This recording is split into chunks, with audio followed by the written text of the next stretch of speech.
Nah sekarang misalnya kita bertarung di dunia yang bebas ini, misalnya nyuwun sewu, yang ngasih makan ini nyuwun sewu orang tidak baik, yang orang baik tidak ngasih, pasti utang jasanya orang ini sama yang enggak baik, karena kenanya sama orang baik itu udah baik. Nah ini yang dimaksud walaupun tafadzun ghalidhal qalbi lan faddu min hawli. Kalau orang mengelola Islam dengan cara yang kurang baik, maka akan melahirkan orang lari. Karena tadi al-insan abdul es. Jadi cerita yang ringan-ringan di sekeliling kita juga seperti itu. Bapak-bapak itu ngopi di rumah itu ya rasanya kopi sama. Itu gara-gara tidak nyaman ya cara bojo nek semarah kan gitu cara nyugoi. Di warung senyum. Dia sudah akhirnya milih di warung. Karena di warung dapat senyum, di rumah dapat ya sudah. Jadi semua proses sosial itu seperti itu. Nah mau saya di sini bayangkan itu anak-anak kita, kenangannya dengan kita, dengan bapaknya, dengan ibunya ini kurang baik, kenangannya di luar baik, sehingga anak kita cenderung tidak ngidolakan kita, meninggalkan kita. Jadi menurut saya belajar akhlak paling pokok adalah kaitannya dengan kepentingan anak-anak kita. Saya bukan niat sombong ya, saya itu alhamdulillah sampai sekarang itu masih sering mandikan anak saya, jalan-jalan sama anak saya. Hak-haknya, bahkan saya ini punya ajaran yang agak unik. Tapi istri saya sudah menerima, dulu ya sempat janggal-janggal tuh sekali, sekarang sudah terima. Saya punya anak yang biasa ikut adik saya di Fuad itu masih kelas 2 SD. Mulai kelas 1 SD, mulai kelas 2 saya bilang, kalau kamu ingin jajan, bapak pas tidur bangunkan. Adalah anak saya itu punya santri, punya banyak yang bantu. Dulu istri saya protes, itu kan melatih anak nggak sopan karena bangunkan orang tua. Enggak, kata saya, sopan itu nomor 2, nomor 1 itu hukum. Saya beri penjelasan. Yang paling berhak atau yang paling boleh dingel-ngelno anak, dingel-ngelno anak itu ya diganggu anak, itu ya orang tuanya. Masa anak mau jajan yang harus ribet pembantu, mana anak mau jajan yang harus ribet orang. Yang paling boleh diganggu oleh anaknya ya orang tuanya. Itu hukum kata saya. Akhlak nomor 2.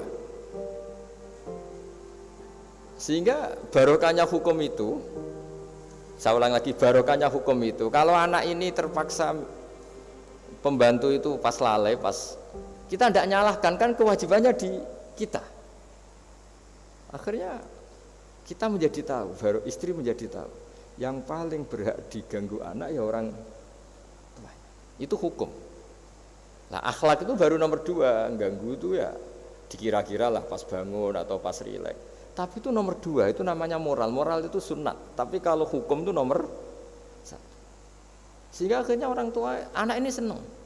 Betapa baiknya orang tua kita, pas tidur saja dibangunin mau demi kepentingan dia. Akhirnya anak ini punya kenangan baik sama orang tua. Pas tidur saja bapak diajak mau.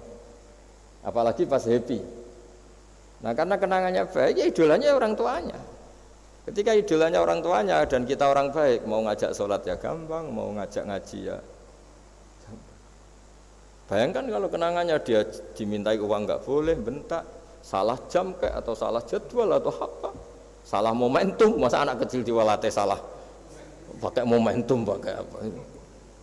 Nah, ketika kita ngangkon belajar sudah susah karena kenangannya ndak baik. Jadi kunci daripada ini makanya saya bilang berkali-kali. Oke, kita belajar akhlak, belajar moral, tapi nomor 1 itu hukum. Saya ulang lagi hukum.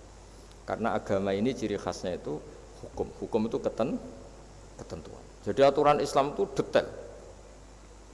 Misalnya saya belum haji, ya sudah, sebagian harta saya jatah untuk haji itu sudah tidak milik saya, harus dianggap miliknya haji. Sehingga kalau saya meninggal setiap saat, yang boleh diwaris oleh anak cucu saya hanya yang melebihi dari biaya haji. Makanya di Indonesia disebut gaji amanat. Gaji amanat itu orang yang sebetulnya sudah mampu haji tapi tidak kober haji. Itu kalau sudah meninggal harus ada jatah haji yang dianggarkan untuk haji apa? Amanat. Baru sisanya boleh diwaris. Karena ini hukum. Nah nanti di akhirat juga Allah pakai hukum. Kalau ada anak nggak sholat, yang pertama disalahkan orang tuanya. Kenapa ini tidak sholat? Semua kesalahan anak-anak kita adalah dibebankan ke kita. Ya, jadi saya mohon cerita-cerita akhlak ini jangan sampai hanya nyuwun sewu moral dengan arti kenyamanan sosial, tapi kembalikan ke Allah dan apa? Rasul. Sehingga ini yang terakhir saya cerita hadis yang populer sekali. Ada 3 hadis yang populer dan ini sampean semua pasti hafal.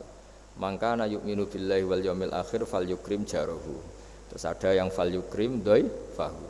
Terus yang ketiga fal yakul khairan aw liyasmut. Berkata baik atau kalau enggak bisa berkata baik ya apa dia. Nah, itu uniknya Islam itu apa, Mas Dwi? Uniknya Islam itu tidak pernah membolehkan umatnya terdikte oleh sosial, Mas Andri, enggak boleh. Tapi hanya terdikte oleh ketentuan Allah dan Rasul. Jadi Allah cara ngendikan, kalau kamu iman kepada Allah dan Rasul. Iman kepada Allah artinya apa? Allah memerintahkan kita berbuat baik sama tetangga, sama tamu. Maka lakukan itu. Sekali tidak demi Allah dan Rasul, berarti Anda didikte oleh hukum sosial. Kalau tetangga baik ya kita baik, kalau dia buruk ya kita ikut buruk. Itu artinya apa? Kita tidak didikte oleh hukum Allah dan Rasul, tapi didikte oleh hukum apa? Sosial. Islam itu agama yang hubungannya manusia itu dengan Allah, bukan dengan sosial. Sehingga ketika baik sama tetangga pun itu karena perintah Allah. Sehingga kalau suatu saat kecewa tetangga kita itu kurang ajar misalnya, ya kita tetap nyaman saja karena kita baik itu atas perintah Allah. Makanya masyhur di kalangan ahli hadis ada dawuh Nabi, la takunu imma'atan. Taquluna in ahsanan nas ahsanna wa in dzalamuna dzalamna. Kamu jangan jadi orang yang didikte sosial. Kalau orang baik kamu baik, kalau orang buruk kamu ikut buruk. Itu namanya orang yang enggak punya prinsip. Tapi walakin wattinu anfusakum, kata Rasulullah. Kuatkan prinsip kamu, jika manusia baik kamu akan baik, dan manusia ketika buruk kamu pun tetap ingin baik. Nah, dengan demikian itu berarti kebaikan kamu itu atas perintahnya Allah dan Rasul, bukan atas nama sosial. Sehingga misalnya ada orang birrul walidain, ibunya bawaannya cerewet, mbahnya cerewet, ya tetap baik. Tapi kalau kamu didikte sosial, sekali ibu kamu bawel, dah malas lah ketemu ibu bawel. Nah, ini berarti kamu belum didikte Allah dan Rasul, tapi didikte itu hukum apa? Sosial. Sehingga untuk menutup mauidhah ini, saya sering cerita di mana-mana di kitab Ihya itu ada cerita ada seorang pemuda yang kurang ajar sekali itu.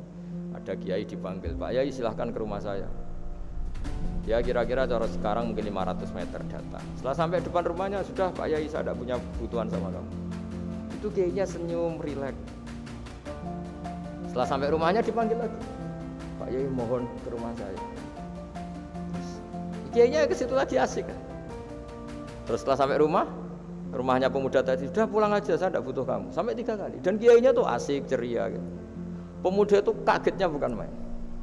Kenapa Pak Kiai tidak tersinggung? Malah senyum-senyum. Cong, kata orang Jawa ini. Ini cerita di Ihya. Saya tuh senang sekali nuruti perintah Allah. Allah menghentikan, saya disuruh hormat tetangga. Lah kamu tetangga saya. Dan saya alhamdulillah bisa nuruti karep kamu. Disuruh ke kamu, saya ke kamu. Dan sekarang karep kamu saya pulang, ya saya pulang. Syukur sekali hari ini saya bisa nuruti perintah Allah sampai 3 kali. Nangis pemuda itu. Loh, kalau kamu kan mau tampar, ini kan pelecehan. Itu kan kurang ajar betul, kiai digambar. Tapi wali-wali itu enggak berpikirannya tidak seperti itu. Kalau kamu tidak wali ya memang aneh pikiran itu, tapi yang benar ya itu.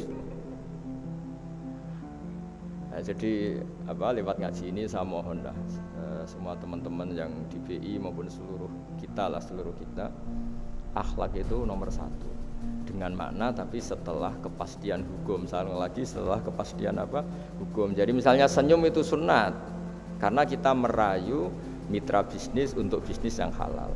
Tapi kalau bisnis kita bodong, ya semua orang yang ingin nipu kan ya pasti senyum lah. Berarti yang pahalanya besar ya orang-orang penipu karena senyumnya lebih sering timbang yang enggak nipu. Jadi artinya akhlak itu menemukan momentum sebagai ibadah setelah ada kepastian hukum halalnya.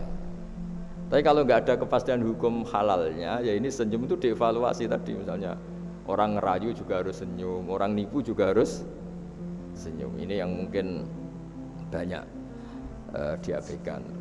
Saya kira demikian dan mohon maaf karena sebetulnya kalau andekan tadi jalannya normal mungkin saya nggak terlambat. Itu kan banyak lubang-lubang karena Itu biasanya kan karena hujan itu.